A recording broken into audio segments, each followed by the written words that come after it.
if you're not sure, it's like it's a slippery area. Get with a therapist, but also if you don't have access, because there's control issues in play, keep a journal and start logging so you can see, well, what's the data here? On this date at this time, quote, like here's the quotes, or open up a note in your phone tab if you don't think your partner has access to that, right?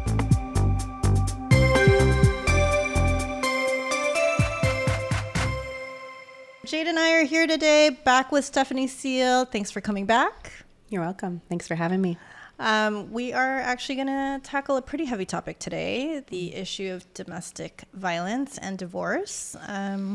Sadly, we're going to talk about it because Jade and I personally know some friends and clients that have experienced domestic violence and are continuing to experience it. So, you know, their stories have inspired us to do this episode, and hopefully we can help other people in the audience that might be going through similar situations right now. So Stephanie, if you haven't seen her in our previous episode about children and divorce, Stephanie is a licensed psychotherapist with over 20 years of experience. But she also has a very unique background with domestic violence as a social worker. So, Stephanie, you want to share? I would love to. Yeah. Thank you so much for having me again. I really commend you for opening this up as a topic. It is heavy. So if you're listening to this at home, I encourage you, maybe trigger warning. If you've experienced this and maybe you're safe now, this might not be the episode you want to listen to. But if you are in a situation where you are not feeling safe, my intention and hope is that this episode at least provides like a step forward or clarity about what I might do next, right? And so we just take a breath and we kind of set it going forward. Yeah. So I'm a licensed psychotherapist, meaning, I'm licensed to do therapy. But before I became a licensed psychotherapist, I was a clinical social worker, and I worked in lots of different traditional settings or social work settings, one of which was Department of Children and Family Services. So that means I worked in the realm of family law and child welfare law. Specifically as it pertains to child abuse, and domestic violence and neglect are actually the leading causes of, or not causes of child abuse. That is a form of abuse, but that was the most common upheld situations where the state would then intervene and sever parental rights. Wow.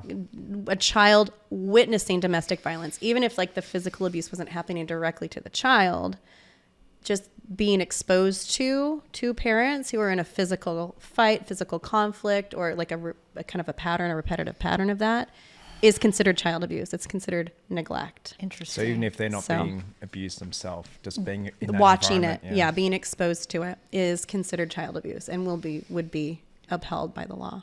Wow. That must have been definitely a heavy place. It was, super heavy. I was so grateful to be there. I think that, when I worked in that field, it's happening. Like this happens whether it's unbeknownst to me or known to me. And, my attitude towards being in like a helping and growth profession is always to just contribute in whatever way I can to make the world a little bit better or to kind of help where I can. So that was a really powerful, but yes, very heavy. Yeah, I can imagine part of you would be feeling just feeling awful inside, but there's that other part where you'd really just wanting to be leaning in and helping them out because, you've got the skills or you can help guide them down that path to getting out of that situation. You nailed it. Yeah. So That's right. For our viewers that are not sure, right? They think maybe, but maybe they think maybe, I don't know. What I'm experiencing, I don't know if that's domestic violence. Could you define that for us? Yes, it has to be a nuanced discussion. It just has to. Yeah. So, like legal definitions of abuse and like what people would say was just like a toxic relationship or a high conflict marriage. It gets gray, right? If you really think about it and you're trying to write a law that potentially can interrupt somebody's parental rights, it has to be quite a high standard of proof, and it's not going to capture every scenario. And sometimes it's true that there are situations that come about in interpersonal relationships or marriages that are toxic or abusive, but maybe don't meet like the legal standard or definition of abuse, but still you got to leave. Like, this is perpetuating harm to everybody involved. So of course there's always going to be gray areas. There's no way for any law to be written in a perfect way. Right. But here are the considerations, right? So domestic violence, I'm going to read some of this because it's a lot. Yep. I want to be as accurate as possible. That's okay. We've got our notes too on this one. So. Yeah. So domestic violence, and I'm going to speak to specifically to the state of California, and I work in Los Angeles County. So if you are listening in another state, know that there may be an entirely different set of laws that are governing this. I really have to be specific to the county. I was going to say even down to the county. The California and the county. Of domestic violence. No, I think that's a statewide. There is like state uniformity in that, Oh, okay. although my experience is LA County. And so there are nuances in each county that might be different, court systems and such, right? All right. Resources, things like that. So domestic violence in California includes any abuse. It's not limited to just physical violence, but also includes emotional and psychological abuse. And so what are the differences? So abuse is defined as intentionally or recklessly causing or attempting to cause bodily injury, placing a person in reasonable fear of or imminent serious bodily injury. So that could be like pounding walls, throwing something breakable right at like near somebody but not at somebody. So intimidation is physical abuse. Or engaging in a pattern of behavior that results in emotional or psychological harm. So you can see how that's obviously happens with physical abuse. Yeah. All right. So I guess some of the examples of physical abuse, other examples are what? Bruises, getting hit. Pushed. Like grabbing, pushing, pulling hair, having stuff thrown at you. I guess it'd be being any hit. form of touching, yeah. Threatened with things as a weapon. So it doesn't have to, like obviously if somebody has a gun or gun present in the home and maybe they're not using, like picking it up and pointing it at you, but you know They're it's there. There's a threat of it. Okay. That's that would be counted threat as of physical, bodily okay. injury. Yeah. Of bodily Okay. injury. And then, Plates can be weapons, things like that. Yeah. And then verbal abuse, intentionally demeaning, belittling, humiliating, insulting, or verbally threatening the victim. And that can involve name calling, insults, threats of harm, harassment through derogatory comments about the person's character, appearance, or worth. You're worthless. You're disgusting. Yeah. Intimidation through language designed to make the victim feel afraid or insignificant. And then psychological abuse often includes actions that affect the emotional well-being of a person. That can be gaslighting, so making them doubt their own perceptions of sanity. You're not remembering things right. Yeah. That's not what happened. This is what happened. And I think that actually that resonates on many levels with people who might not be in a domestic violence relationship, but like just the subjectivity and objectivity and that can be played with and manipulated, and that is a toxic dynamic in a relationship. And healing is being able to sit with somebody else's subjective reality equally, but like sometimes that gets out of the lines. So when you have somebody who's constantly saying, no, that's not how it happened, this is how it happened, your memory is off. You should really look into that. Are you sure you're okay? These can be red flags. A lot of mind games there. Lying. It's lying. Emotional manipulation, using fear, guilt, or other tactics to control behavior. Isolation from family or friends is considered psychological abuse. Threatening suicide, harm, or self-harm or suicide to manipulate or control the victim. So you see this in the cycle of abuse. Let's talk about that. Yeah, there is something called the cycle of abuse. Yeah. And I often find when I've worked with victims, either in a hospital setting or somebody who's coming to like through law enforcement or like through like a situation that got out of control, when I sit with that person and I say, here's a picture of the cycle of abuse. You tell me how this resonates. It starts with a building of tension, walking on eggshells. Yeah. Then there's an explosive like incident where it's either like verbal, emotional, or physical. And then there's followed by like a remorse, an intense like remorse or guilt. And like, I'm so sorry. You're so beautiful. Please don't, please don't leave me. If you leave me, I couldn't live. If you leave me, I might kill myself. I don't know what I would do without you. That is abuse. And then it just starts over. But so usually what happens and why it's hard to leave in that cycle is because in that remorse, it feels so good. Yeah. It feels so true. And maybe they're not threatening suicide. Maybe they're just like, I'll be perfect, I promise. But then it happens again. And so once I show victims that this is not a thing that's just only happening to you, because there's so much shame, you're hiding it. You're like, oh my God, when you see, like, not only has this happened to other people, like there's a picture about it. There's an infographic research. about Yes. it. It's like the light goes on and they're like, oh, this is larger than me. This is something that's not even personal to me. This is not about me. This is about this person. Because I imagine that there's, I think why we're also wanting to talk about this is because we're also wanting to normalize having the conversation and identifying it, because I'm sure there's people out there who fall into one of these categories, especially maybe the verbal or the The gaslit spouse. the gaslighting sort of stuff, Yeah. where they're just dismissing it or they don't think it actually has risen to that, but it's incredibly toxic. It and is. it does meet those levels. That's right. Yeah. So if a person decides that maybe they're in danger and they need to leave, what do they need to do? Yeah. So if with instances of like chronic physical abuse, the most dangerous period is when the victim leaves. Yeah. Jeez. So it is important to validate the fact that it is hard to leave and you're not crazy, because you can sense like this is a scary thing, or can be a scary thing. If there are children involved, you must. Why? Why do you have to? Well, as the law is written, like you are the protective parent. So there is, so say this happened to a friend of mine. She was telling her therapist, oh my gosh, you know, my kid was sitting right there and like he said this and then I said that and then he grabbed my arm and I jerked away and then he picked up something and he threw something, it burst, you know, described a fight, and the therapist is like, I'm a mandated reporter. You have to protect your child. You have the onus of being a protective parent. So if this is a chronic and like habitual thing, like that's physical abuse and your child witnessed it. I now have to call children's services and they're going to ask, well, why didn't you leave? Why didn't you protect your child? This is dangerous for your child. You have to leave. So what's a mandated reporter? A mandated reporter. Thank you so much for asking. So exemptions to mandated reporters are actually attorneys and clergy.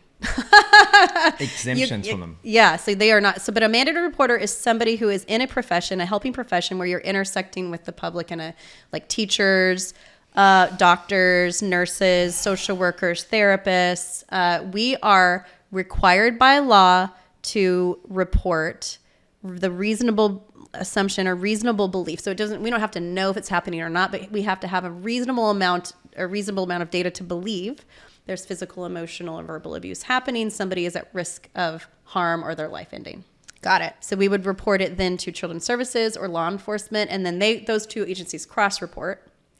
So, you know, but I would be bound by law. It's not the same as like I'm walking on the street and I see like a guy grabbing a girl at a gas station and I'm like, I'm not a mandated reporter in that situation. I'm a civilian, but you could argue because I'm a therapist and maybe I'm a mandated reporter, but I'm not in like a client relationship. So doctors, medical providers, healthcare providers, teachers, we're all mandated reporters. Okay. So let's say someone decides they need to go because they're the protective parent, they need to leave. Yeah.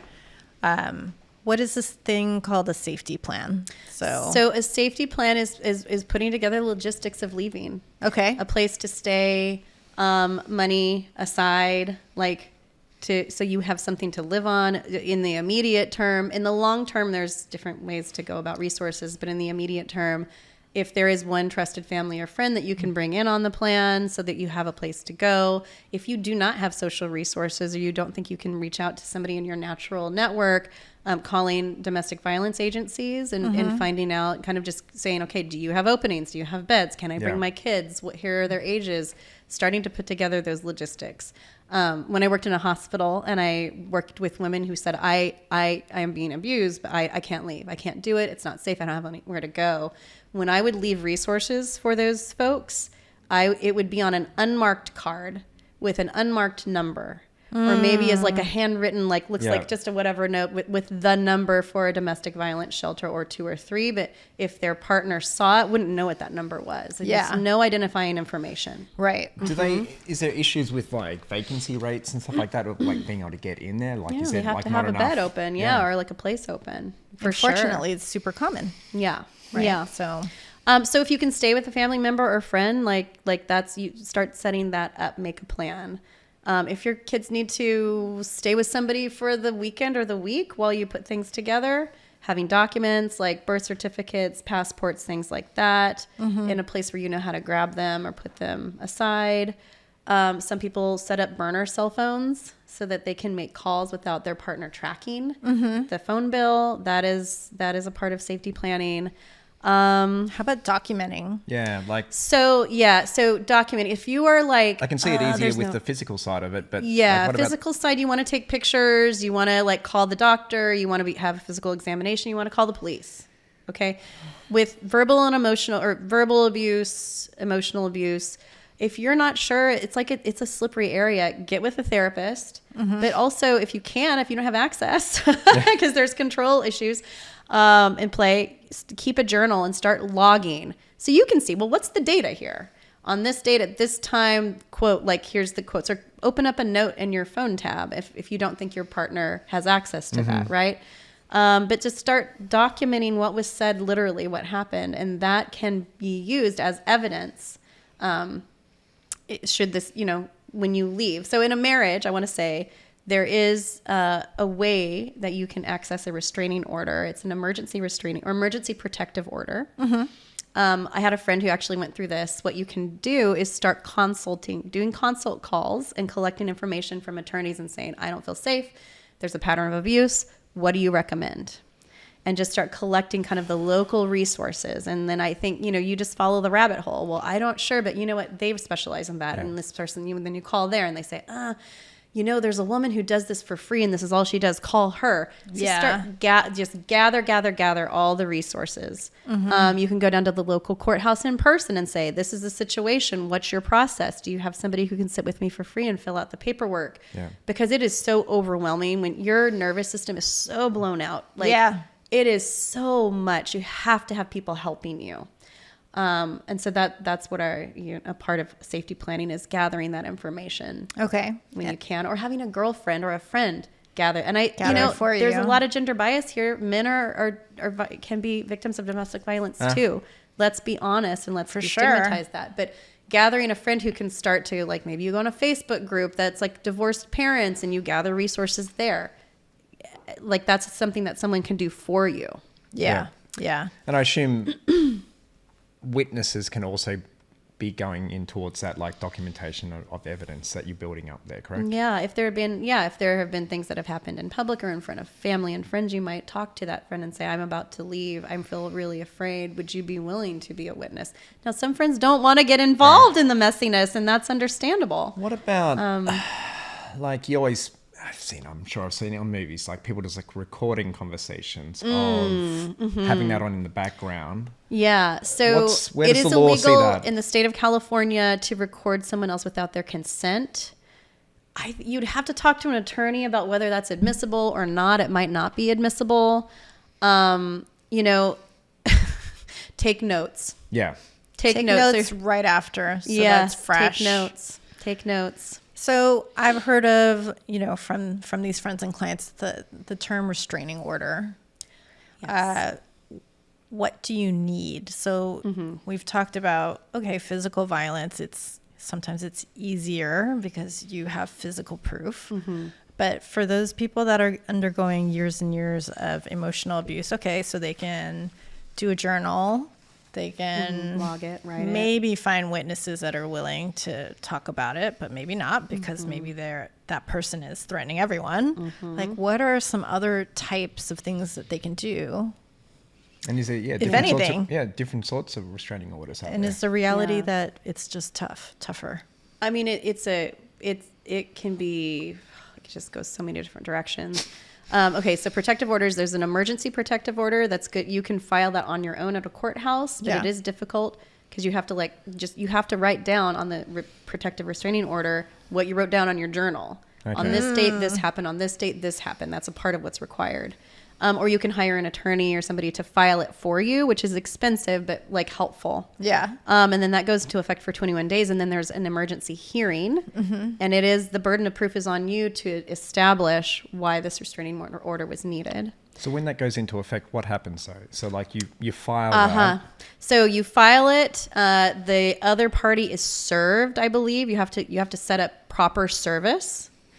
And then should already have like so it means that they actually lose access to you and your children. You will have sole physical custody for 21 days until that hearing is the first hearing comes where a judge says either upholds, yes, you should have full physical custody, or says, no, there's not enough burden of proof. It's a preponderance of evidence. It has to be like 51% of a reasonable doubt of whether this is actually happening or not. So it's not high, but it's something. It has to be substantial. And then if it's not upheld, then yeah, like there are repercussions from there, but they have you can't withhold physical custody. From and then there's parent. like a permanent restraining order. If it's upheld, then it would move into a permanent restraining order. And I think it's like extended for different periods of time. But so that's that piece. Get into therapy and start documenting what happened with the therapist. Let that therapist, it's tricky, because you would have to pay a therapist to be a witness. Yeah. So you don't want to use therapy just to document things, but like you get a therapist to start talking to if you have the access to that resource, so you can start sorting out, like, because often the gaslighting is so has been so chronic. You don't have somebody objective to go, yep, that was belittling.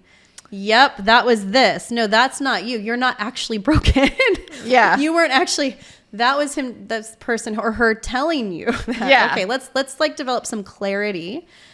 Sometimes people go as far as to call expert witnesses if it goes to trial, and it usually does because it's a pretty like heated thing. Sometimes Children's Services gets involved. Sometimes they don't. There can be all different ways that this goes. It's a big thing. I was going to say, it seems like there's so many different ways to go and resources out there. Like, are there some top things like in terms of resource or guidelines that you can kind of share with the listener on what they should be seeking out in terms of guidance and support? Yeah. I mean, I would just go right back to like start gathering your local resources. Yeah. Start documenting. So even if you're like, oh my gosh, listening to this episode, like, is this on my plate? Start writing it down. Like, go back through your phone, figure out like how many years has this been going on? Like, see if you can remember by photos, like by year, like triggering, like remembering, oh, that was that day when this happened and this explosion happened. Just start writing it down and then call in a friend, like call in your natural, like call in a trusted person to say, I can't even think straight. I'm about to do this. Can you help? Also call and figure out what resources are. Can you sit with me and start? But the written piece of it, I think, is important. Like being able to recall dates, because that's going to be required going to trial. It's going to be required in just upholding a restraining order if that is needed. And if you are in danger, if this is happening to you, you do need to seek safety for yourself and your children. Absolutely. And the other person needs help. Yeah. Like, it's a cry for help, like somebody who is a perpetrator of violence. Yeah. They are hurting deeply. Now, that is not your responsibility to fix them. And you are not allowed to participate in that dynamic anymore, because you are participating in such a level of denial that you are actually enabling it to continue. You cannot be a healing agent in this person's story. That's probably is involved in why that circle sometimes can continue. Because you feel like you're helping and healing them. You care and you want to help them heal. Yeah. Now, just to flip it a little bit, we do know of somebody that went through the divorce process and their spouse kind of made up the fact that that person was a child abuser in order to try to get 100% custody. Oof. Oh, how common was that? Like, did you see that? I think it happens. Yeah. So when I worked for Children's Services, there's a child abuse hotline in every county. That's a mandate in the state of California. So you get all the incoming calls, all of them. And you have to screen out what are serious and what are not. The minute someone says we're in the middle of a divorce or like, he doesn't need custody, I need custody, it was like, oh, this is probably family law, not necessarily child welfare, but you're listening still. Like, that's part of the screener. So yes, that happens quite frequently. And when you get into the weeds and the details, well, tell me specifically what's happening. You can kind of start to hear, okay, there are no specifics. There's nothing concrete. There's a lot of he said, she said. I don't like my mom. I didn't see it, but my mom said, like, my dad said this happened. Okay. So, just document if that is happening. You need examples. You need, the concrete specifics. Okay. Great. Yeah, because otherwise it's just someone's word saying that, and it's and hatred unfortunately can bring out the worst in people, and they might think that they're doing the right thing, that they deserve full custody, and so I'm going to say whatever I'm going to have to say, so that my ex does not have custody. Right. So just make sure it's real. And it goes, and I don't know if you already said it, it's like it can be the woman accusing the male. Yeah. Yeah. I had a close friend who went through, unfortunately, just like, quite a pattern of gaslighting in their marriage. And it did culminate in a couple of scenarios where once it was like outside where the kids were in bed, and once like the kids were like just in a different room, but during the day, where it got a little physical. And she was really torn. Like, do I do I get a protective order and restraining order, or do I just divorce and leave? And what she found was that she could assure herself, if I physically leave, I'm actually in good faith, not afraid for my children. And if I limit physical access, I trust that, these things happened in the heat of the moment, and there was like an impulse involved in that physicality. But, I don't actually think the other spouse is going to like come into my home and like harm me. I think that these things really happened in the heat of the moment. And now I know we have to physically separate to keep everyone safe. Yeah. We have to. Yeah. And once that happened, it calmed. It did. Or calm down. Like that, it didn't happen again. So that it was her choice not to file a restraining order. That was enough. She took enough action as the protective parent to say, we're not going to live physically in the same home anymore. Right. And that is a protective action at this point. And I trust it's not going to happen again. And it didn't. Yeah. That's great.